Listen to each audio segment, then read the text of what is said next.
Le roi marocain Mohamed VI est en Côte d'Ivoire depuis hier. Plusieurs accords portant sur des sujets économiques et de développement ont été signés entre la Côte d'Ivoire et le Maroc au cours de cette visite. S'ouvrira demain jeudi à Abidjan la 6e conférence des ministres de l'économie et des finances et ceux du plan et du développement de l'Union africaine. Ils vont réfléchir sur l'apport de l'industrialisation dans l'émergence de l'Afrique. Et puis les collectivités locales françaises vont financer le développement des régions et villes du Mali après l'intervention militaire qui prévaut dans le pays selon le ministre français des Affaires étrangères Laurent Fabius. Bonsoir à tous et merci de nous rejoindre sur RTI 1 pour vous informer. En visite officielle en Côte d'Ivoire, Mohamed VI, roi du Maroc, est à Abidjan pour consolider les relations entre les deux pays. Plusieurs accords de coopération ont été signés entre Abidjan et Rabat. Un communiqué final a sanctionné cette visite de 2 jours du roi Mohamed VI.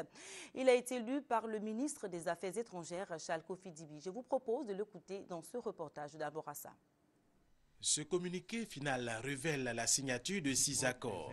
Le mémorandum d'entente entre les ministères des Affaires étrangères, l'accord sur l'encouragement et la protection réciproque des investissements, l'accord de coopération en matière de pêche maritime et d'aquaculture, l'accord relatif aux services aériens, la convention relative à la formation professionnelle dans le domaine du tourisme et l'accord en matière de protection civile. À côté de ces accords, il y a les projets d'accords dans les domaines de la coopération bilatérale.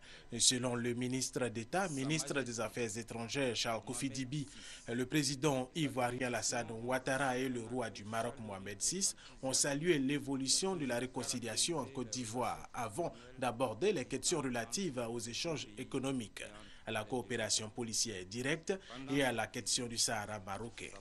À ce niveau, le président Alassane Ouattara a réaffirmé la position constante de la Côte d'Ivoire et souligné que l'initiative marocaine d'une large autonomie au Sahara constitue une solution idoine pour le règlement définitif de ce conflit. Sa Majesté Mohamed VI et le président Alassane Ouattara ont réaffirmé que le développement et le progrès ne peuvent être atteints sans la stabilité intérieure et sous-régionale. Ils ont reconnu la nécessité d'une coopération policière plus accrue pour lutter contre les nouvelles formes de criminalité, notamment le terrorisme, la cybercriminalité et la piraterie maritime. Les deux délégations se sont engagées à renforcer leur coopération dans les domaines ci-après: commerce, industrie, eau et forêt, ressources animales et halieutiques, mines, pétrole et énergie, transport, éducation, culture et francophonie, promotion de la jeunesse et sport.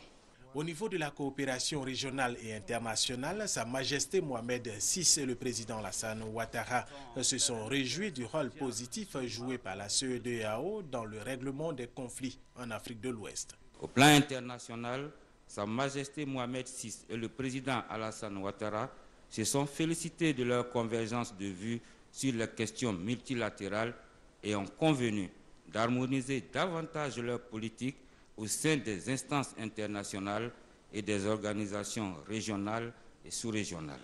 Toujours selon le ministre des Affaires étrangères Charles Kofi Dibi, le roi Mohamed VI a soutenu que sa visite en Côte d'Ivoire contribuera assurément à renforcer davantage les relations entre la Côte d'Ivoire et le Maroc. Il a enfin adressé une invitation au président Alassane Ouattara à effectuer une visite officielle au Maroc, invitation acceptée et dont la date sera fixée par voie diplomatique. Vous venez de l'entendre, plusieurs accords de coopération ont été signés entre la Côte d'Ivoire et le Maroc au cours de la visite du roi Mohamed VI. Jérôme Kofi Abolin revient dans ce reportage sur quelques-uns de ces accords. Le Royaume du Maroc et la République de Côte d'Ivoire pour une politique de coopération multisectorielle. C'est dans ce sens que juste après son arrivée à Abidjan ce mardi 19 mars 2013, dans le cadre d'une visite officielle, le roi du Maroc Mohamed VI a pris part avec le président de la République de Côte d'Ivoire Alassane Ouattara à une cérémonie de signature d'accord au palais présidentiel. Accord paraphé par des ministres techniques des deux délégations. Au nombre des signataires côté ivoirien, les ministres des Transports et des Ressources animales et halieutiques. Dans le cadre de cet accord, nous avons privilégié le volet formation parce que notre souhait, c'est de permettre à ce que désormais nos agents puissent disposer d'une formation assez adéquate, puisque nous parlons de sciences, nous parlons d'évolution dans le domaine de la pêche maritime. Et donc l'objectif de cet accord aussi, c'est de faire prévaloir cela. Nous sommes en train de lutter contre les pêches illicites, non réglementées et non déclarées dans nos eaux. Et nous pensons que c'est de façon concertée que nous pouvons lutter contre cette pêche-là, parce que nous avons fait le constat que des bateaux pirates sans moyen de disposer de licence de pêche viennent pêcher dans nos eaux. Et avec cet accord, nous allons renforcer cet acquis. Et vous savez que le Maroc, en la matière, est très avancé. L'accord que nous venons de signer, c'est un accord pour le développement des relations économiques, notamment au niveau du transport aérien. Vous savez que Royal Air Maroc assure déjà des vols quotidiens sur Abidjan. Il s'agit maintenant de leur accorder une 5e liberté pour que, ensemble, nous puissions développer les vols et que notre compagnie nationale puisse desservir le Royaume du Maroc. Outre les secteurs du transport aérien ainsi que de la pêche et aquaculture, ceux du tourisme, de l'investissement, des affaires étrangères et de la protection civile ont fait également l'objet de signatures d'accords, soit au total 6 accords, ce qui montre bien que le président Alassane Ouattara et le roi Mohamed VI sont résolument déterminés quant à leur engagement à la promotion et la valorisation de la coopération sud-sud. Rendons-nous maintenant au Palais des Congrès de l'Hôtel Ivoire où a eu lieu hier le dîner offert par le président Alassane Ouattara en l'honneur du roi du Maroc, Mohamed VI.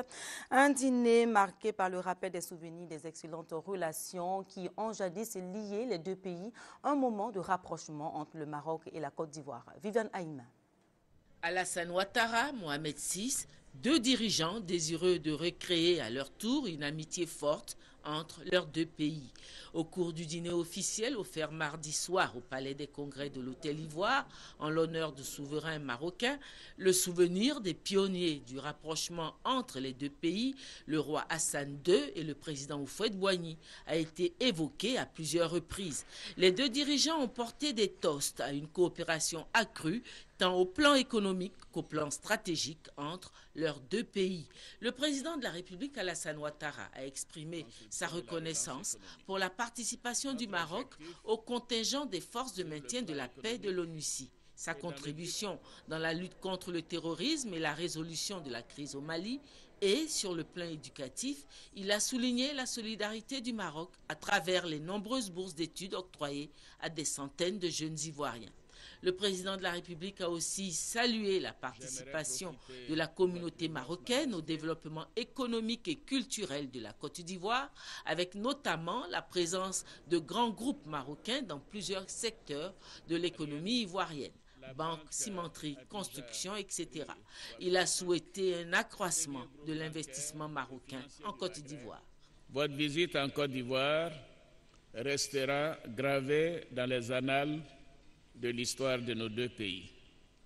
Elle est un témoignage éloquent de la qualité des liens historiques qui unissent nos deux nations depuis l'ère des pères fondateurs de nos États modernes, que sont votre défunt père, Sa Majesté le roi Hassan II et feu le président Félix Houphouët-Boigny.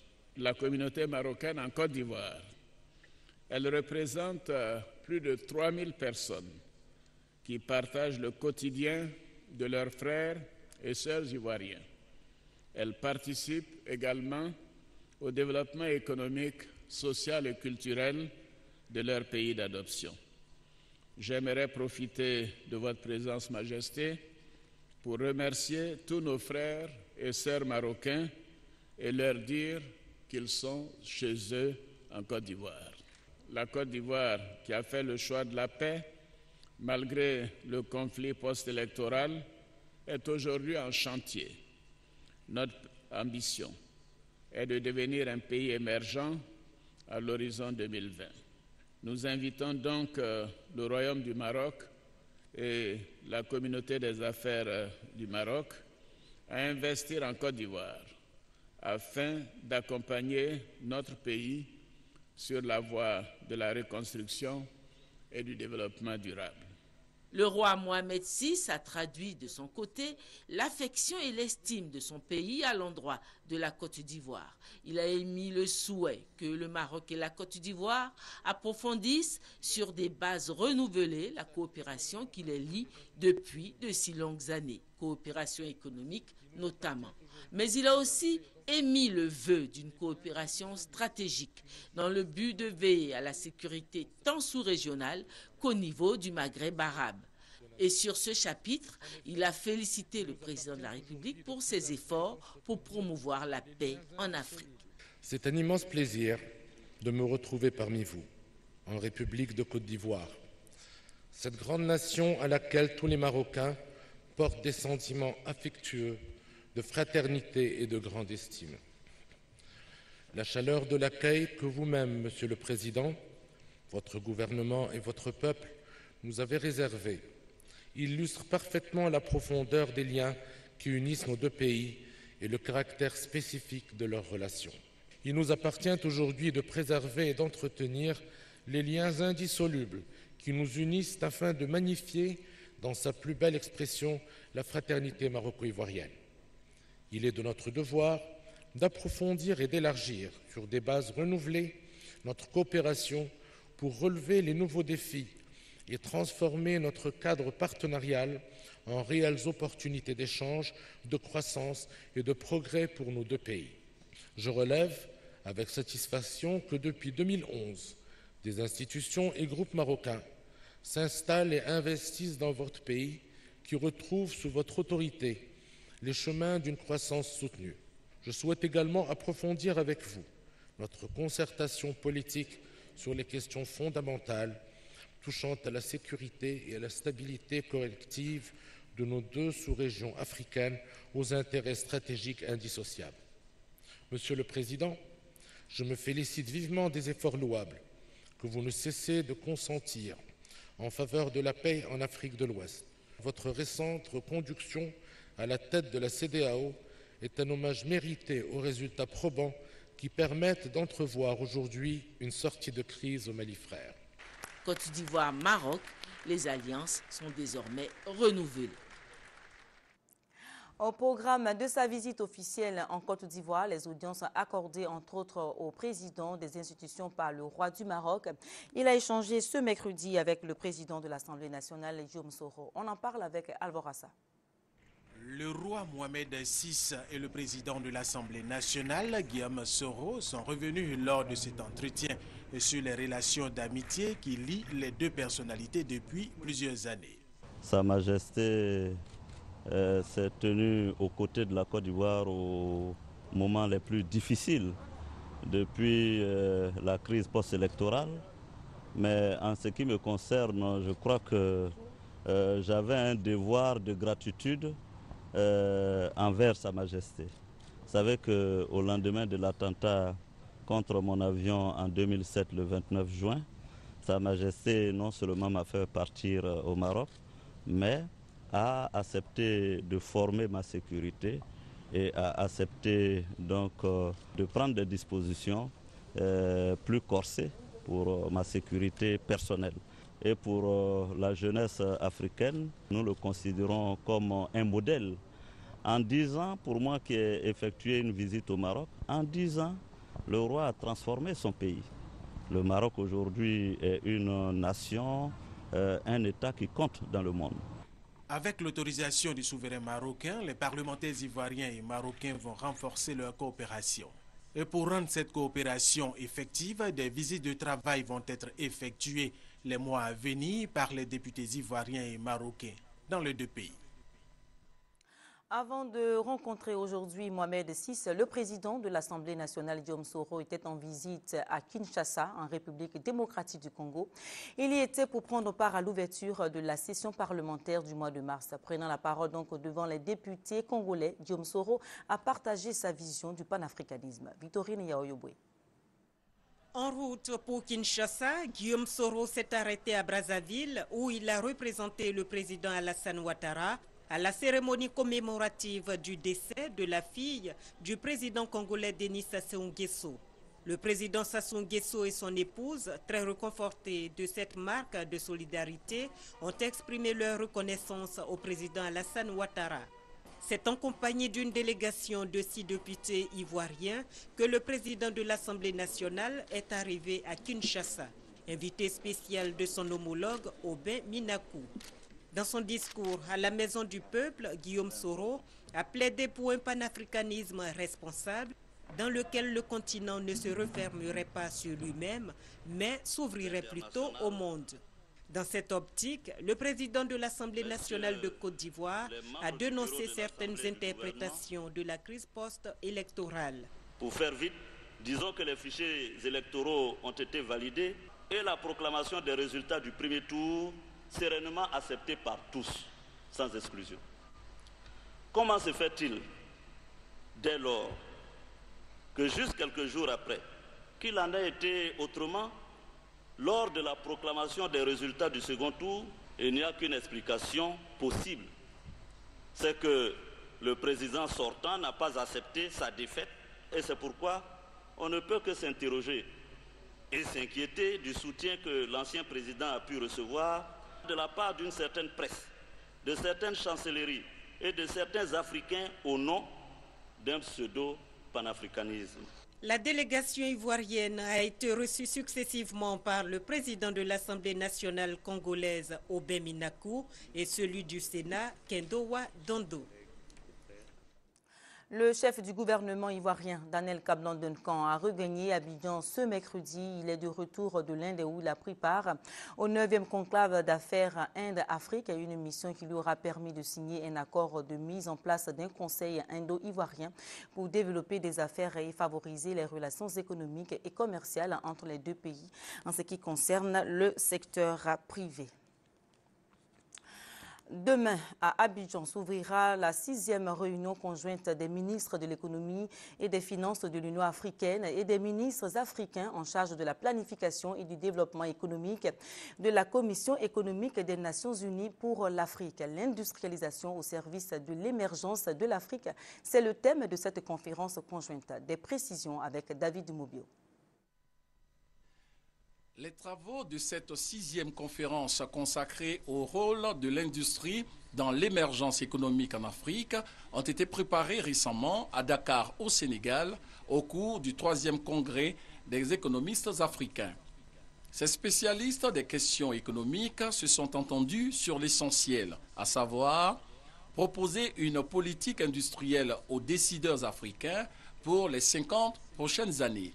Ces propositions concrètes ont été faites à travers une déclaration de Dakar, dans laquelle ces économistes africains demandent par exemple que l'Union africaine, les communautés économiques régionales et la CEA, la Commission économique des Nations unies pour l'Afrique et les gouvernements envisagent une redéfinition des critères d'évaluation des performances des économies africaines.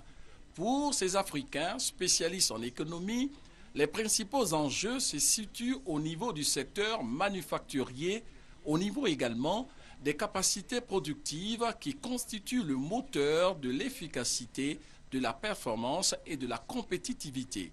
Ces propositions seront examinées à partir de demain ici à Abidjan par des experts venus des États membres des communautés économiques régionales, venus des agences du système des Nations unies, des secrétariats de la Commission de l'Union africaine et de la Commission économique des Nations unies pour l'Afrique. Le docteur Dlamini Zuma, présidente de la Commission de l'Union africaine, est attendu ici à Abidjan le lundi prochain à l'ouverture de la 6e conférence des ministres en charge de l'économie, du plan et du développement de l'Union africaine. Cette information en bref, demain jeudi, la Banque ouest africaine de développement tient son conseil d'administration à Abidjan. Aujourd'hui, 20 mars, environ 13% de la population mondiale ont célébré la langue française. Pour cette célébration de la Journée internationale de la francophonie, l'attention est portée sur les femmes francophones. En Côte d'Ivoire, l'Agence ivoirienne de coopération francophone a retenu comme thème le nouveau visage de la francophonie. Le démarrage des festivités a eu lieu ce matin à l'université Félix Houphouët-Boigny. Les précisions de Marie Longoran. Journée internationale de la francophonie. 56 pays ayant en partage la langue française célèbrent l'événement ce 20 mars. La Côte d'Ivoire en fait partie. Plus d'une semaine de festivités pour célébrer la francophonie. Le thème national retenu, le nouveau visage de la francophonie. Il s'agit d'engager une réflexion sur les différentes mutations dans le monde francophone. La maîtrise de la langue française passe déjà par une bonne formation des enseignants. Il y a 10 centres de lecture et d'animation culturelle qui vont être mis en place au nord de la Côte d'Ivoire en liaison avec les différentes communes, avec les collectivités locales. Comment maîtriser le français? Les organisateurs y ont pensé avec les lauréats du concours national de dictée qui préconisent des méthodes. Je pense que pour mieux apprendre le français, il faut beaucoup lire, s'intéresser plus à la littérature et aller sur Internet pour pouvoir apprendre le maximum de mots. En secret personnel, j'écoute beaucoup la radio, en particulier les informations. Je regarde beaucoup la télé. Je regarde sur l'actualité du pays. Je lis beaucoup. Je regarde les mots nouveaux dans le dictionnaire. Projection de films, forum de la jeunesse francophone, concours national de dictée, autant d'activités qui ont rythmé l'édition 2013. Par ailleurs, la Côte d'Ivoire a été retenue pour organiser le 8e jeu de la francophonie en 2017. Et puis, sachez que les festivités marquant la Journée internationale de la femme auront lieu demain à Touba en présence du ministre de la Solidarité, de la Famille, de la Femme et de l'Enfant, Anne Désiré Ouloto. Les 21 et 22 mars marquent la commémoration de 2 autres journées, la Journée internationale des forêts et la Journée mondiale de l'eau. L'objectif de ces célébrations consiste à mener des actions visant à lutter contre toute forme de criminalité liée à la forêt et à accroître la prise de conscience sur l'importance de l'eau. La déclaration du gouvernement sur ces journées dans ce commentaire d'Abou Sanogo. 21 et 22 mars de chaque année, l'Assemblée générale des Nations unies célèbre respectivement la Journée mondiale de l'eau et la Journée internationale des forêts. L'objectif majeur de ces journées consiste à mener des actions visant à sensibiliser le grand public et à accroître la prise de conscience globale sur l'importance de l'eau, des forêts et des arbres hors forêt. La Côte d'Ivoire, dont plus de la moitié sud du territoire était couverte de forêts denses avant l'indépendance, a perdu la quasi-totalité de cette végétation à cause des activités humaines. Estimées à environ 16 millions d'hectares vers les années 60, les formations forestières de la Côte d'Ivoire représentaient à peine 3 millions d'hectares en 2000. Aujourd'hui, la situation des forêts est devenue préoccupante avec une forte infiltration des populations dans les forêts classées et parcs nationaux. Il m'incombe de rappeler l'engagement de l'État de Côte d'Ivoire face à la question cruciale de la préservation et de la reconstitution des forêts, ainsi que de la protection des eaux et de leur utilisation rationnelle. Aussi, voudrais-je rassurer les Ivoiriennes et les Ivoiriens sur la détermination du gouvernement de réaliser une gestion durable des ressources naturelles que sont l'eau et la forêt ivoirienne. Un projet de loi portant révision du code forestier prenant en compte les nouvelles évolutions dans le secteur de la gestion durable va être soumis à l'Assemblée nationale. En ce qui concerne l'eau, le Conseil des ministres a adopté un projet de loi autorisant le président de la République, Alassane Ouattara, à ratifier la Convention sur le droit relatif aux utilisations des cours d'eau internationaux à des fins autres que la navigation.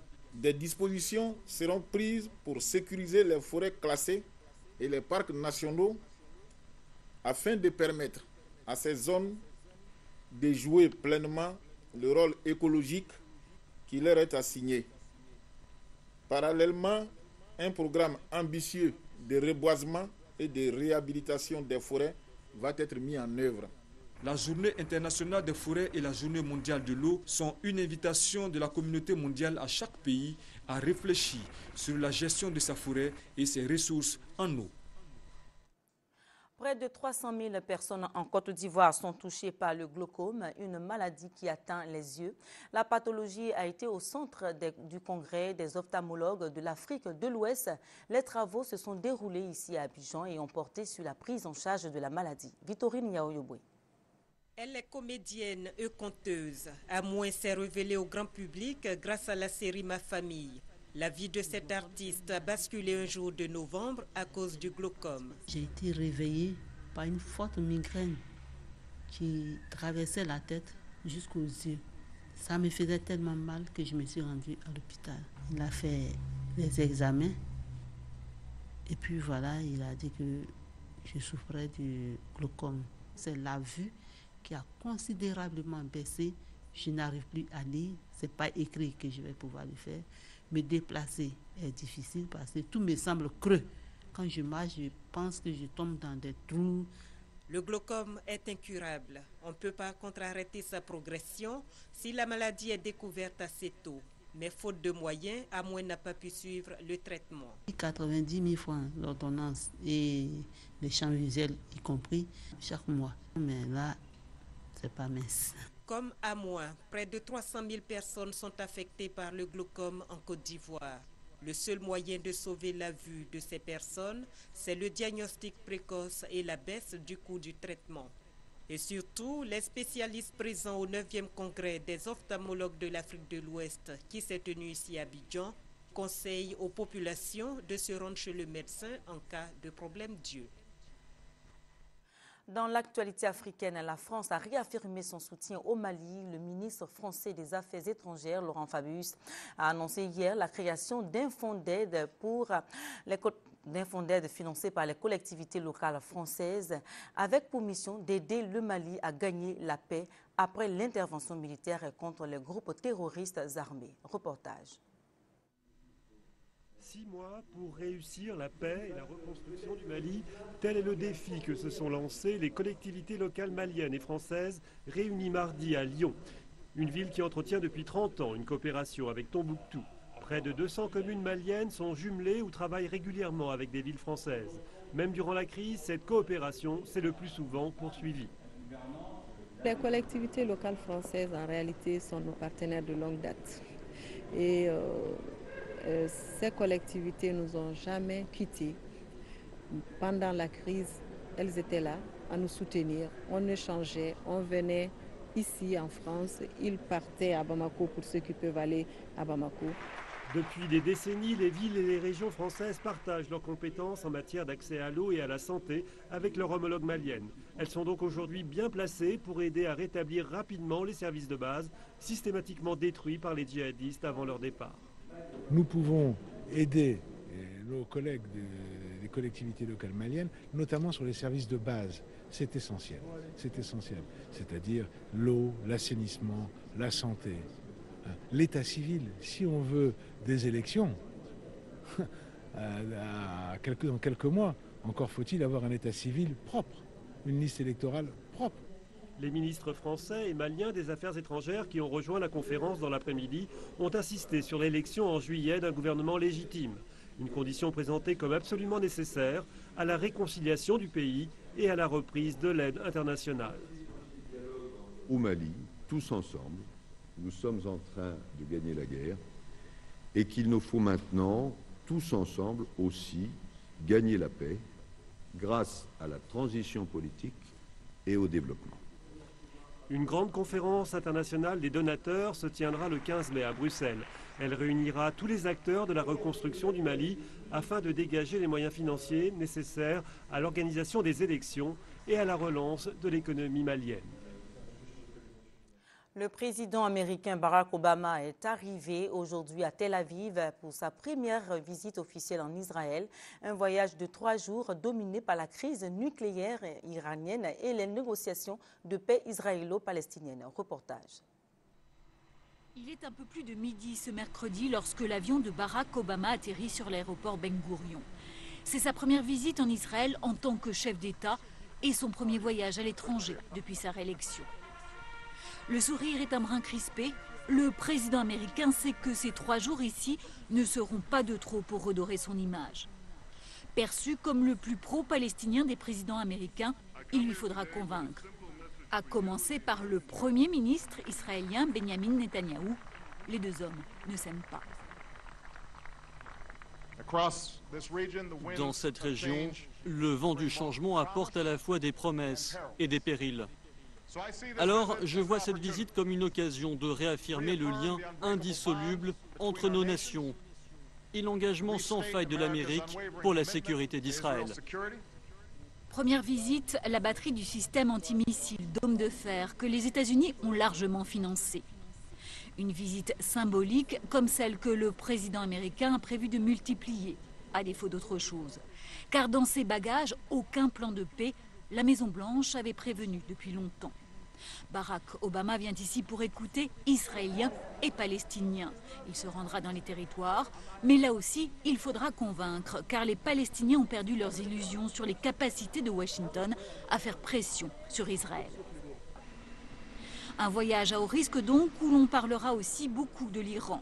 Face au progrès nucléaire de la République islamique, les États-Unis et Israël sont au moins d'accord sur un point. Pas question de laisser Téhéran se doter de la bombe. Retour en Côte d'Ivoire pour parler de ce fait insolite. La scène se déroule à la Casse d'Abobo, au nord d'Abidjan, près de l'université Nangui à Brogoua. Depuis 10 jours, un camion transportant un fuselage d'avion est immobilisé sur le site de la Casse. Comment et pourquoi ce Boeing a-t-il atterri à Abobo? Suivons les explications de Francis Boifo. La Casse d'Abobo transformée en un aéroport de fortune depuis 10 jours. En tout cas, c'est ce que l'on peut dire le temps que va durer ce fuselage d'avion immobilisé sur un camion remorque près de l'université Nangui à Brogoua d'Abobo. Un avion à la Casse d'Abobo, c'est une première. Comme je n'ai jamais vu. Au plus j'ai vu, il faudrait me faire ça me plaît. C'est pour aller où avec ça? Interrogation, curiosité et étonnement. Voilà ce que suscite la présence de cette partie d'avion dans les rues d'Abobo. On nous a contactés pour qu'on puisse aider l'aéroport d'Abidjan à pouvoir enlever les épaves d'avions. Nous sommes portés garants de pouvoir les aider. Nous sommes arrivés ici confrontés à l'obstacle de haute tension. On ne peut pas dépasser à cause des charges électriques qui sont à l'intérieur. Et donc depuis lundi, nous sommes là dans le but de trouver des moyens pour pouvoir traverser les lignes haute tension. Destination finale de ce matériel d'avion, objet de toute curiosité, Yopougon Sangon. Ce fuselage pourrait, selon le responsable technique de l'entreprise propriétaire, être transformé en une bibliothèque si l'on parvient à le déplacer au service technique de la société. L'histoire retiendra qu'un avion a atterri à l'aéroport d'Abobo. Que dis-je? À la Casse d'Abobo. Pour terminer, je vous rappelle cette information, l'industrialisation au service de l'émergence de l'Afrique.